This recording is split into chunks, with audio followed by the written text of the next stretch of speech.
जय हिंद साथियों। Railway group D new exam 2026 के लिए पहला प्रश्न है आप सभी के सामने। नीचे दी गई श्रृंखला श्रेणी में प्रश्नवाचक चिन्ह के स्थान पर कौन सी संख्या आएगी। यानी कि ये पहला प्रश्न आप सभी के सामने सीरीज से संबंधित प्रश्न दिया गया है और आपसे पूछा गया है कि इस सीरीज में इस प्रश्नवाचक चिन्ह के स्थान पर कौन सी संख्या आएगी। तो इस टाइप के प्रश्न को आप एग्जाम में देखते ही फटाफट से कैसे सोल्व करेंगे, तो वो देखिए आपको जब भी एग्जाम के अंदर सीरीज से संबंधित प्रश्न दिया जाए तो आपको क्या करना है। सबसे पहले आपको ये देखना है कि सीरीज में आपको क्या क्या दिया गया है। तो यहाँ पर ध्यान से देखिए, सीरीज में सबसे पहले दिया गया है 11, 11 के बाद में दिया गया है 23, 23 के बाद में दिया गया है 47, 47 के बाद में दिया गया है 83, 83 के बाद में दिया गया है 131 और 131 के बाद में आपसे पूछा गया है कि इस प्रश्नवाचक चिन्ह के स्थान पर कौन सी संख्या आएगी। तो यहाँ पर ध्यान से समझिए सीरीज वाले प्रश्न को किस प्रकार से सोल्व किया गया है। तो मेरे भाई यहाँ पर देखिए, सीरीज में सबसे पहले दिया गया है 11, 11 से कितना बन रहा है 23, तो 11 से 23 कैसे बनेगा। तो यहाँ पर ध्यान से देखिए, यदि हम 11 में क्या कर दें प्लस 12 कर दें तो 11 और 12 मिलकर बन जाएगा 23। फिर देखिए 23 से कितना बन रहा है 47, तो 23 से 47 कैसे बनेगा। तो यहाँ पर देखिए, यदि हम 23 में क्या कर दें प्लस 24 कर दें तो 23 और 24 मिलकर बन जाएगा 47। फिर देखिए 47 से कितना बन रहा है 83, तो 47 से 83 कैसे बनेगा।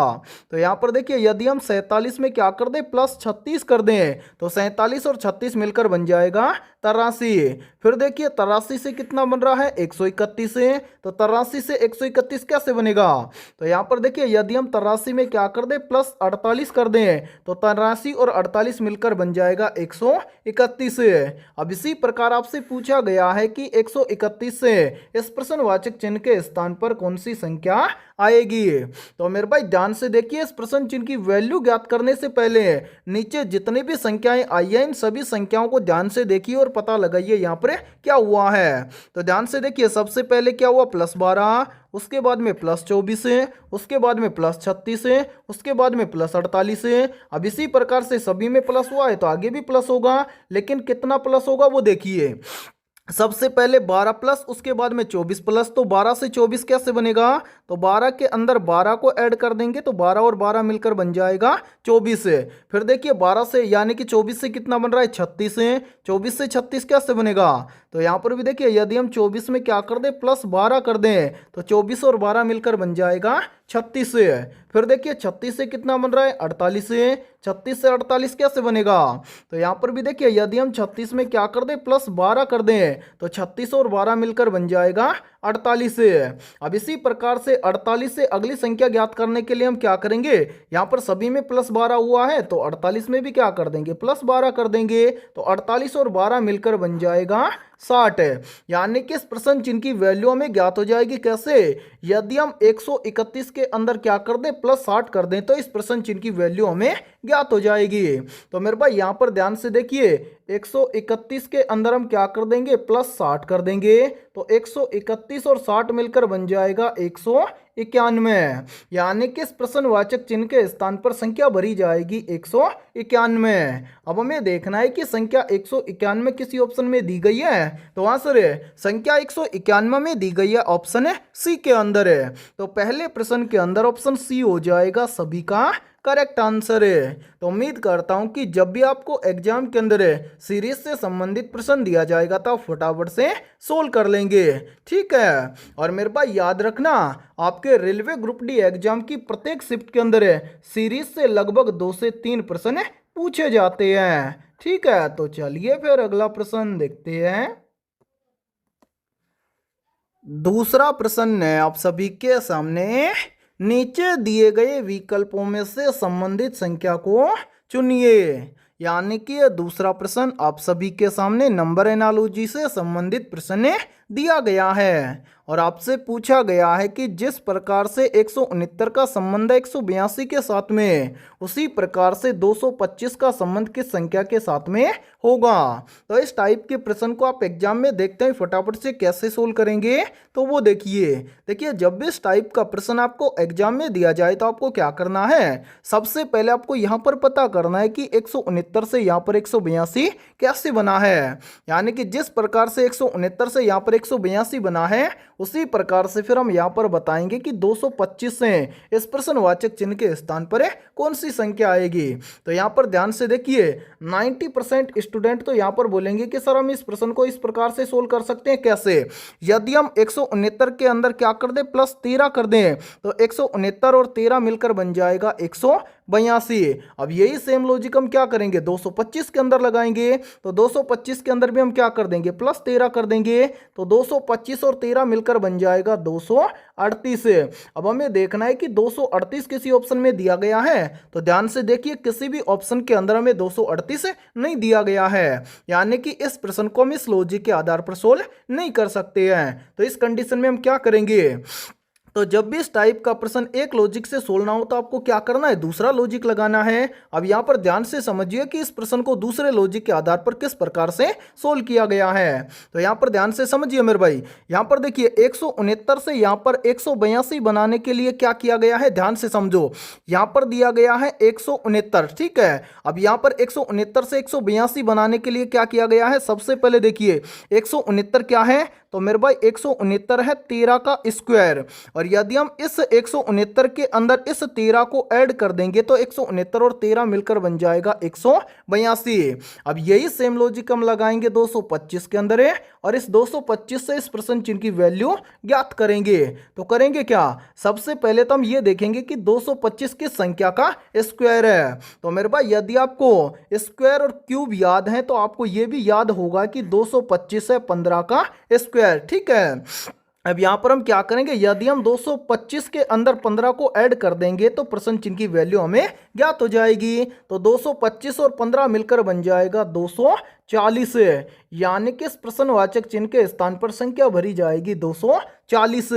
अब हमें देखना है कि संख्या 240 किसी ऑप्शन में दी गई है, तो आंसर है संख्या 240 हमें दी गई है ऑप्शन है सी के अंदर है। तो दूसरे प्रश्न के अंदर ऑप्शन सी हो जाएगा सभी का करेक्ट आंसर है। तो उम्मीद करता हूं कि जब भी इस टाइप का प्रश्न आपको एग्जाम में दिया जाएगा तो आप फटाफट से सोल्व कर लेंगे।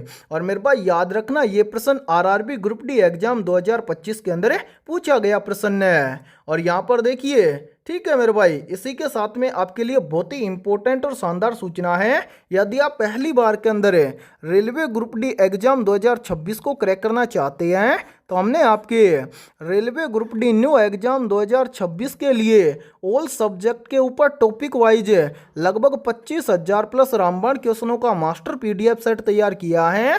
और जितने भी अभ्यर्थी ये कंप्लीट मास्टर पीडीएफ सेट लेना चाहते हैं तो वो सभी अभ्यर्थी हमारे इस व्हाट्सएप नंबर पर कांटेक्ट करके इस कंप्लीट मास्टर पीडीएफ सेट को ले सकते हैं। व्हाट्सएप नंबर है 7374826893। ये हमारा व्हाट्सएप नंबर है। इस व्हाट्सएप नंबर पर आप कांटेक्ट करके इस कंप्लीट मास्टर पीडीएफ सेट को ले सकते हैं। और मेरे भाई इस कंप्लीट मास्टर पीडीएफ सेट की प्राइस हमने रखी है मात्र और मात्र 99 रुपये, यानी कि कंप्लीट मास्टर पीडीएफ सेट आपको मिलने वाला है मात्र और मात्र 99 रुपये की फीस के अंदर है। और मैं आप सभी को एक गारंटी के साथ में बोल रहा हूँ, यदि आप railway group D new exam 2026 से पहले इस कंप्लीट मास्टर पीडीएफ सेट को अच्छे से तैयार कर लेते हैं तो ज़्यादातर एग्जाम में क्वेश्चन देखने को मिलेंगे इसी मास्टर पीडीएफ सेट से, ठीक है। और इसके अलावा आपको बिल्कुल फ्री के अंदर पूरे 15 प्रैक्टिस सेट आपको देखने को मिलेंगे इस मास्टर पीडीएफ सेट के अलावा। और यदि आप इन 15 प्रैक्टिस सेट को अच्छे से लगा लेते हैं तो आपको ये पता चल जाएगा कि रेलवे ग्रुप डी एग्जाम के अंदर किस लेवल के क्वेश्चन पूछे जाते हैं, ठीक है। तो चलिए फिर अगला प्रश्न देखते हैं। तीसरा प्रश्न है आप सभी के सामने, संख्या 54, 76, 18, 29 के प्रत्येक अंक को बाएं से दाएं अवरोही क्रम में व्यवस्थित किया जाता है। इस प्रकार बनी नई संख्या में बाएं से तीसरे तथा दाएं से दूसरे अंक का गुणनफल कितना होगा। मेरे भाई मोस्ट इंपोर्टेंट प्रश्न है ये, और इस टाइप के प्रश्न आपके एग्जाम की प्रत्येक शिफ्ट के अंदर लगभग 2 से 3 पूछे जाते हैं। तो इस टाइप के प्रश्न को आप एग्जाम में देखते हैं फटाफट से कैसे सोल्व करेंगे, तो वो देखिए इस प्रश्न को सोल्व करने से पहले आपको ये पता होना चाहिए कि अवरोही क्रम क्या होता है और आरोही क्रम क्या होता है। तो मेरे भाई देखिए, अवरोही क्रम का मतलब होता है बड़ी संख्या से छोटी संख्या की ओर व्यवस्थित करना, और आरोही क्रम का मतलब होता है छोटी संख्या से बड़ी संख्या की ओर व्यवस्थित करना। तो यहां पर हमसे पूछा गया है अवरोही क्रम, यानी कि बड़ी संख्या से छोटी संख्या की ओर व्यवस्थित करेंगे। तो इस प्रश्न को कैसे सोल्व करेंगे ध्यान से समझिए। यहां पर देखिए प्रश्न के अंदर हमें एक संख्या दी गई है 54, उसके बाद में है 76, फिर उसके बाद में क्या है 18 और लास्ट में है 29 है। अब यहाँ पर हमसे पूछा गया है कि इसको बाएं से दाएं अवरोही क्रम में व्यवस्थित किया जाए। ठीक है, अब इसको अवरोही क्रम में व्यवस्थित करेंगे, यानी कि बड़ी संख्या से छोटी संख्या की तरफ व्यवस्थित करेंगे।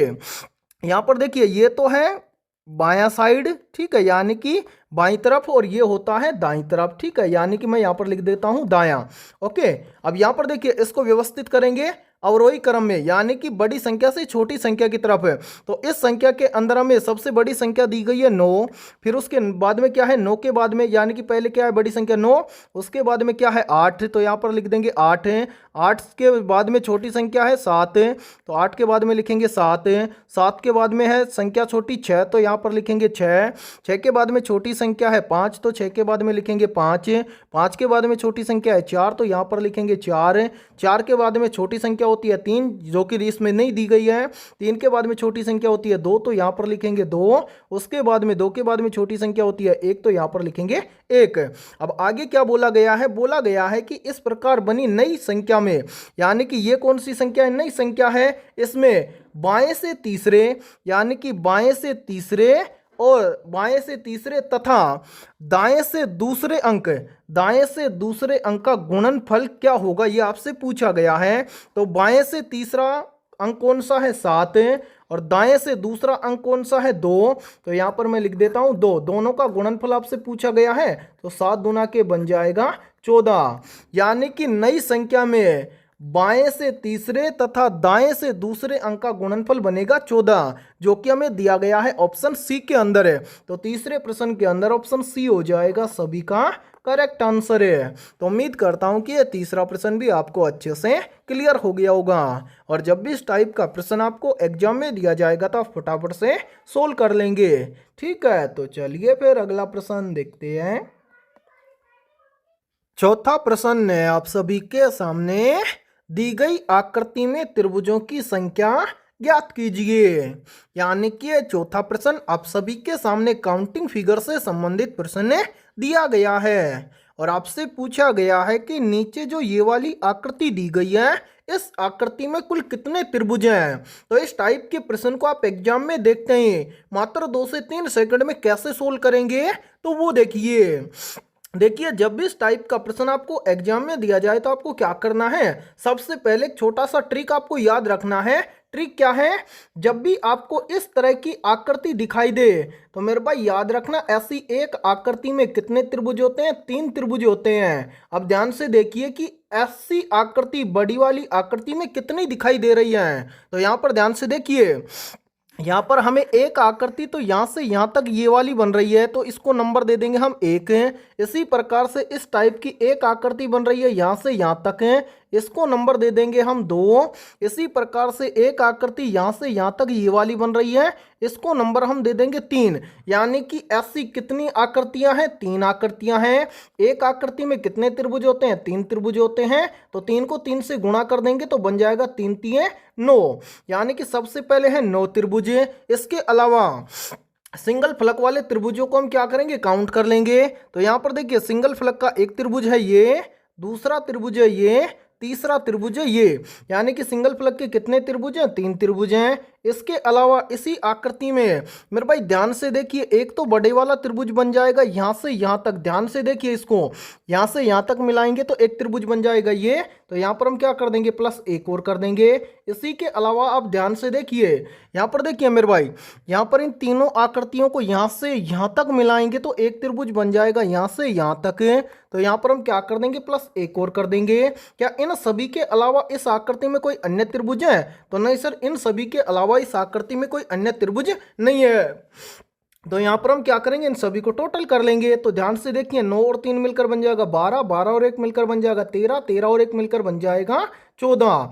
यानी कि इस आकृति में टोटल कितने त्रिभुज हैं? 14 त्रिभुज हैं। अब हमें देखना है कि 14 किसी ऑप्शन में दिया गया है। तो हाँ सर, 14 हमें दिया गया है ऑप्शन बी के अंदर है। तो चौथे प्रश्न के अंदर ऑप्शन बी हो जाएगा सभी का करेक्ट आंसर है। तो उम्मीद करता हूं कि जब भी इस टाइप का प्रश्न आपको एग्जाम में दिया जाएगा तो आप फटाफट से सोल्व कर लेंगे। ठीक है, तो चलिए फिर अगला प्रश्न देखते हैं।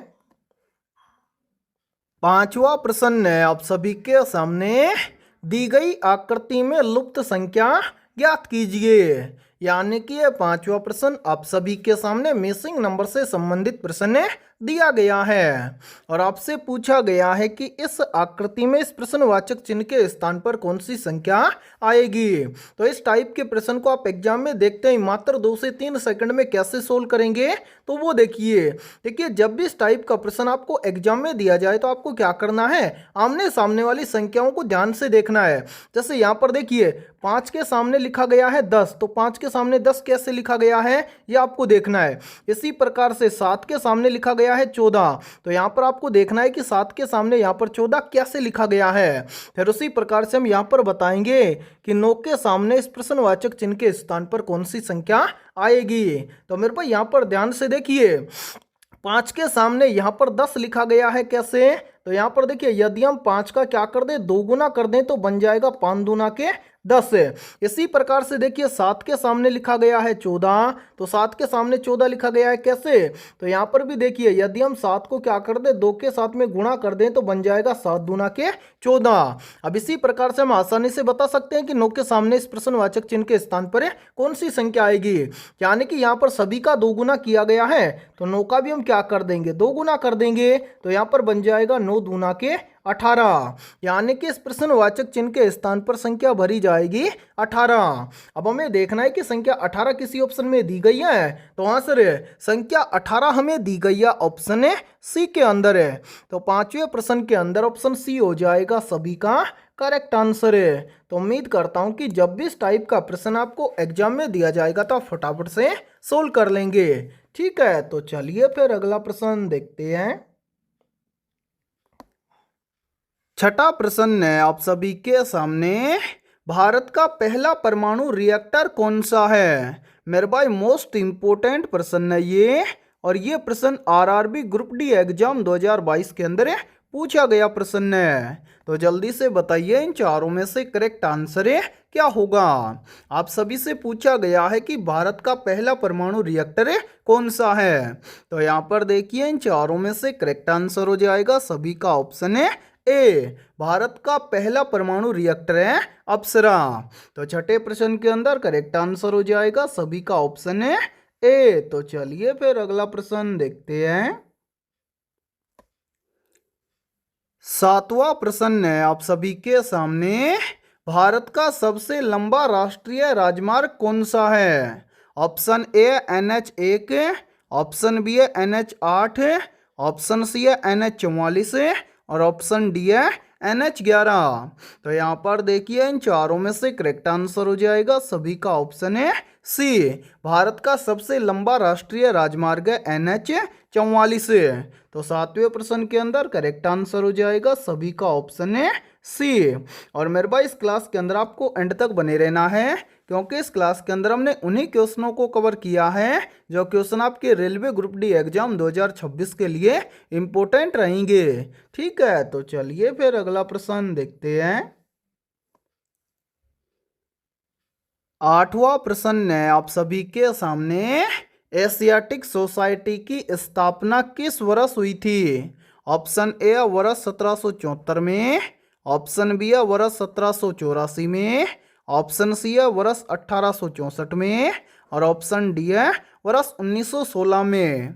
तो यहाँ पर देखिए इन चारों में से करेक्ट आंसर हो जाएगा सभी का ऑप्शन है बी, एशियाटिक सोसाइटी की स्थापना हुई थी वर्ष 1784 में। तो आठवें प्रश्न के अंदर करेक्ट आंसर हो जाएगा सभी का ऑप्शन है बी। और मेरे भाई ये प्रश्न बहुत ही इंपॉर्टेंट प्रश्न है, क्योंकि ये प्रश्न आरआरबी ग्रुप डी एग्जाम 2018 के अंदर पूछा गया प्रश्न है। ठीक है, तो चलिए फिर अगला प्रश्न देखते हैं। 9वां प्रश्न है आप सभी के सामने, भारत के सर्वोच्च न्यायालय की स्थापना कब की गई थी? ऑप्शन ए वर्ष 1950 में, ऑप्शन बी वर्ष 1935 में, ऑप्शन सी वर्ष 1961 में और ऑप्शन डी है वर्ष 1947 में। तो यहाँ पर देखिए इन चारों में से करेक्ट आंसर हो जाएगा सभी का ऑप्शन है ए। भारत के सर्वोच्च न्यायालय की स्थापना की गई थी वर्ष 1950 में। तो 9वें प्रश्न के अंदर करेक्ट आंसर हो जाएगा सभी का ऑप्शन है ए। तो चलिए फिर अगला प्रश्न देखते हैं। 10वां प्रश्न है आप सभी के सामने, ग्रीष्म काल में आने वाले तूफानों को किस राज्य में काल बैसाखी के नाम से जाना जाता है? ऑप्शन ए पंजाब राज्य में, ऑप्शन बी है राजस्थान राज्य में, ऑप्शन सी है पश्चिम बंगाल राज्य में और ऑप्शन डी है हरियाणा राज्य में। तो यहाँ पर देखिए इन चारों में से करेक्ट आंसर हो जाएगा सभी का ऑप्शन है सी। ग्रीष्म काल में आने वाले तूफानों को पश्चिम बंगाल राज्य में काल बैसाखी के नाम से जाना जाता है। तो 10वें प्रश्न के अंदर करेक्ट आंसर हो जाएगा सभी का ऑप्शन है सी। और मेरे भाई ये प्रश्न बहुत ही इंपॉर्टेंट प्रश्न है, चाहे तो आप इस प्रश्न का स्क्रीनशॉट भी ले सकते हैं या फिर आप सभी इस प्रश्न को अपनी नोटबुक के अंदर आप नोट भी कर सकते हैं। और यदि ये क्लास आपको पसंद आ रही है तो जल्दी से एक बार इस क्लास को लाइक कर दीजिए। और यदि आप हमारे इस YouTube चैनल से पहली बार जुड़े हैं तो इस YouTube चैनल को कर लीजिए सब्सक्राइब और बेल आइकन को प्रेस करना ताकि ऐसे ही शानदार क्लास का नोटिफिकेशन आपको सबसे पहले देखने को मिले। तो चलिए फिर अगला प्रश्न देखते हैं। 11वां प्रश्न है आप सभी के सामने, प्राक्कलन समिति में कितने सदस्य होते हैं? ऑप्शन ए है 30, ऑप्शन बी है 22, ऑप्शन सी है 15 और ऑप्शन डी है 7। तो यहाँ पर देखिए इन चारों में से करेक्ट आंसर हो जाएगा सभी का ऑप्शन है ए। प्राक्कलन समिति में टोटल कितने सदस्य होते हैं? 30 सदस्य होते हैं। तो 11वें प्रश्न के अंदर करेक्ट आंसर हो जाएगा सभी का ऑप्शन है ए। तो चलिए फिर अगला प्रश्न देखते हैं। 12वां प्रश्न है आप सभी के सामने, विजयनगर साम्राज्य की राज्य भाषा कौन सी थी? ऑप्शन ए है तेलुगु, ऑप्शन बी है तमिल, ऑप्शन सी है मराठी और ऑप्शन डी है हिंदी। तो यहाँ पर देखिए इन चारों में से करेक्ट आंसर हो जाएगा सभी का ऑप्शन है ए। विजयनगर साम्राज्य की राज्य भाषा थी तेलुगु। तो 12वें प्रश्न के अंदर करेक्ट आंसर हो जाएगा सभी का ऑप्शन है ए। तो चलिए फिर अगला प्रश्न देखते हैं। 13वां प्रश्न है आप सभी के सामने, कोशिका केंद्रक की खोज सर्वप्रथम किसने की थी? मेरे भाई मोस्ट इंपोर्टेंट प्रश्न है ये, तो जल्दी से बताइए इन चारों में से करेक्ट आंसर है क्या होगा। आप सभी से पूछा गया है कि कोशिका केंद्रक की खोज सर्वप्रथम किसने की थी। तो यहाँ पर देखिए इन चारों में से करेक्ट आंसर हो जाएगा सभी का ऑप्शन है डी। वैज्ञानिक रॉबर्ट ब्राउन ने कोशिका केंद्रक की खोज सर्वप्रथम की थी। तो 13वें प्रश्न के अंदर करेक्ट आंसर हो जाएगा सभी का ऑप्शन है डी। और यहाँ पर देखिए एक प्रश्न का आंसर आप सभी को कमेंट सेक्शन के अंदर कमेंट करके बताना है। आप सभी को बताना है कि कोशिका की खोज किस वैज्ञानिक ने की थी। और यदि आप रेलवे ग्रुप डी एग्जाम 2026 को पहली बार के अंदर क्रैक करना चाहते हैं तो हमने आपके railway group D new exam 2026 के लिए ऑल सब्जेक्ट के ऊपर लगभग 25,000 प्लस रामबाण क्वेश्चनों का मास्टर पीडीएफ सेट तैयार किया है। और जो भी स्टूडेंट ये कंप्लीट मास्टर पीडीएफ सेट लेना चाहता है तो वो सभी स्टूडेंट हमारे इस व्हाट्सएप नंबर पर कांटेक्ट करके इस कंप्लीट मास्टर पीडीएफ सेट को ले सकते हैं। व्हाट्सएप नंबर है 7374826893। ये हमारा व्हाट्सएप नंबर है। इस व्हाट्सएप नंबर पर आप कांटेक्ट करके इस कंप्लीट मास्टर पीडीएफ सेट को ले सकते हैं। और मेरे भाई इस कंप्लीट मास्टर पीडीएफ सेट की प्राइस हमने रखी है मात्र और मात्र 99 रुपये। यानी कि ये कंप्लीट मास्टर पीडीएफ सेट आपको मिलने वाला है मात्र और मात्र 99 रुपये की फीस के अंदर है। और मैं आप सभी को एक गारंटी के साथ में बोल रहा हूँ, यदि आप रेलवे ग्रुप डी एग्जाम 2026 से पहले इस कंप्लीट मास्टर पीडीएफ सेट को अच्छे से तैयार कर लेते हैं तो आप पहली बार के अंदर रेलवे ग्रुप डी एग्जाम 2026 को क्रैक कर जाएंगे। और इस कंप्लीट मास्टर पीडीएफ सेट के अलावा आपको बिल्कुल फ्री के अंदर पूरे 15 प्रैक्टिस सेट आपको बिल्कुल फ्री के अंदर दिए जाएंगे। और यदि आप इन 15 प्रैक्टिस सेट को अच्छे से लगा लेते हैं तो आपको यह पता चल जाएगा कि रेलवे ग्रुप डी के अंदर किस लेवल के प्रश्न पूछे जाते हैं। ठीक है, तो जो भी अभ्यर्थी कंप्लीट मास्टर पीडीएफ सेट लेना चाहता है इस व्हाट्सएप नंबर पर कांटेक्ट करके ले सकता है। ठीक है, तो चलिए फिर अगला प्रश्न देखते हैं। 14वां प्रश्न है आप सभी के सामने, रेबीज के टीके की खोज किसने की थी? तो यहाँ पर देखिए इन चारों में से करेक्ट आंसर हो जाएगा सभी का ऑप्शन है बी। रेबीज के टीके की खोज की थी लुई पाश्चर ने। तो 14वें प्रश्न के अंदर करेक्ट आंसर हो जाएगा सभी का ऑप्शन है बी। तो चलिए फिर अगला प्रश्न देखते हैं।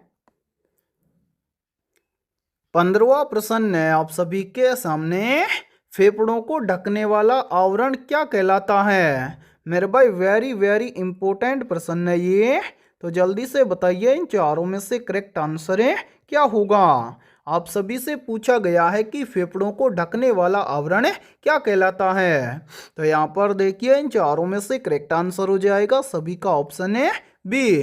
फेफड़ों को ढकने वाला आवरण कहलाता है प्लूरा। तो 15वें प्रश्न के अंदर करेक्ट आंसर हो जाएगा सभी का ऑप्शन है बी।